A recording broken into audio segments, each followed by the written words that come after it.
வரும் ஜூன் 17ஆம் தேதி திங்கட்கிழமை ஹரிரயா ஹாஜி பெருநாள் கொண்டாடப்படும் என்று மலேசிய ஆட்சியாளர்களின் தலைமை முத்திரை காப்பாளரின் அலுவலகம் அறிக்கை வெளியிட்டுள்ளது. மலேசியாவில் உள்ள அனைத்து மாநிலங்களிலும் தியாக திருவிழாவான ஹஜ் பெருவிழா ஜூன் 17ஆம் தேதி திங்கட்கிழமை கொண்டாடப்படும் என்று அவ்வறிக்கையில் குறிப்பிடப்பட்டுள்ளது.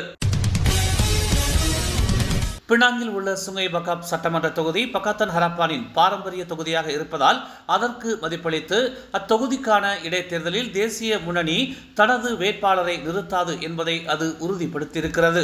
எடுக்கப்பட்டுள்ள முடிவு மதிக்கப்படுவதை தொடர்ந்து அத்தொகுதியில் தேசிய முன்னணி போட்டியிடுமா என்ற கேள்வி இனி எழாது என்று அதன் தலைமைச் செயலாளர் டதஸ்ரீ ஜம்ரி அப்துல் காதிர் தெரிவித்துள்ளார்.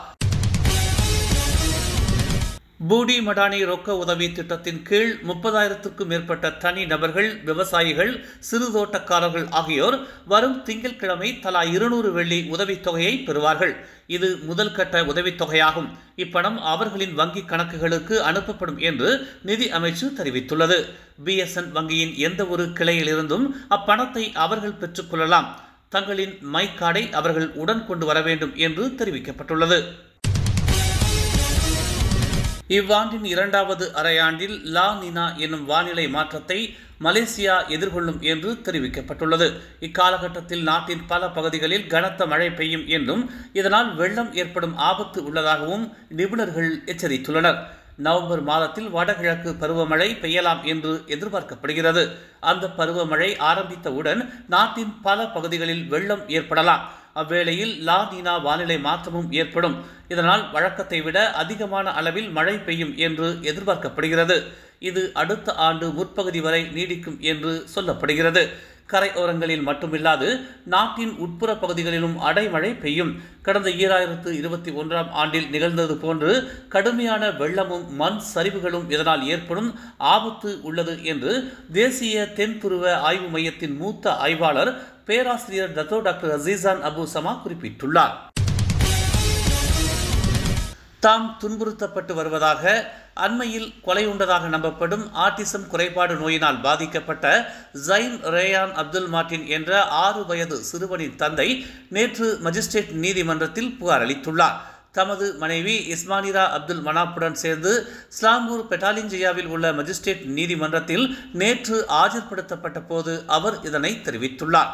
அவர்கள் இருவரையும் தடுத்து வைக்கும் 7 நாள் உத்தரவு நேற்று வெள்ளிக்கிழமையோடு முடிவடைந்த காரணத்தினால் விசாரணைக்காக அவர்களை தொடர்ந்து தடுத்து வைக்கும் உத்தரவை பெறுவதற்காக நேற்று அவர்கள் நீதிமன்றம் கொண்டு வரப்பட்டனர். கிளந்தானில் போலியான அரச முத்திரைகளை விற்ற 4 பெண்களை போலீசார் கைது செய்தனர். மேலும் ஒரு நபரையும் அவர்கள் தேடி வருகின்றனர். லிம் கோங் சூன் எனும் 61 வயது அந்நபர்தான் இக்கும்பலின் முக்கிய புள்ளி என்று கிளந்தான் போலீஸ் தலைவர் டாக்டர் முகமது ஜாக்கி ஹாரூன் குறிப்பிட்டுள்ளார். 20 வயதுக்கும் 30 வயதுக்கும் இடைப்பட்ட 4 பெண்களும் பாஜுக் நகரிலும் ஸ்லாங்கூரின் சத்தியாலாமிலும் கைது செய்யப்பட்டனர். சில கார்களில் வெவ்வேறு வகையான அரச முத்திரைகள் பொருத்தப்பட்டிருப்பது குறித்து கிளந்தான் அரண்மனை அதிகாரி ஒருவர் போலீசில் புகார் செய்தார். அது போன்ற சின்னங்களை கிளந்தான் அரண்மனை வெளியிடவில்லை என்று அப்புகாரில் அவர் தெரிவித்திருந்தார். இதனைத் தொடர்ந்து போலீசார் நடத்திய புலன் விசாரணையில் அவர்கள் கைது செய்யப்பட்டனர். தமிழ் மலர் செயலி நம் சமுதாயத்தின் உரிமை குரலாய், உண்மையின் வாசமாய், மக்களுக்காக நாளும் மலர்கிறது தமிழ் மலர் நாளிதழ். சமரசம் இன்றி சத்தியத்தின் பாதையில் வெற்றி நடை போடும் தமிழ் மலரின் இன்னொரு புதிய அத்தியாயமாய் தமிழ் மலர் செயலி இப்போது அறிமுகமாகவிருக்கிறது உங்களுக்காக. மலேசியாவின் ஆகச் சிறந்த தமிழ் ஊடகமாய் உள்ளூர் தகவல்களை உடனுக்குடன் தெரிந்து கொள்ள மலர்கிறது தமிழ் மலர் செயலி. விரைவில் எதிர்பாருங்கள்.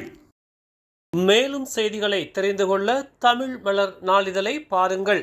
எங்களோடு இணைந்திருக்க மலர் டிவியை பதிவு செய்து கொள்ளுங்கள்.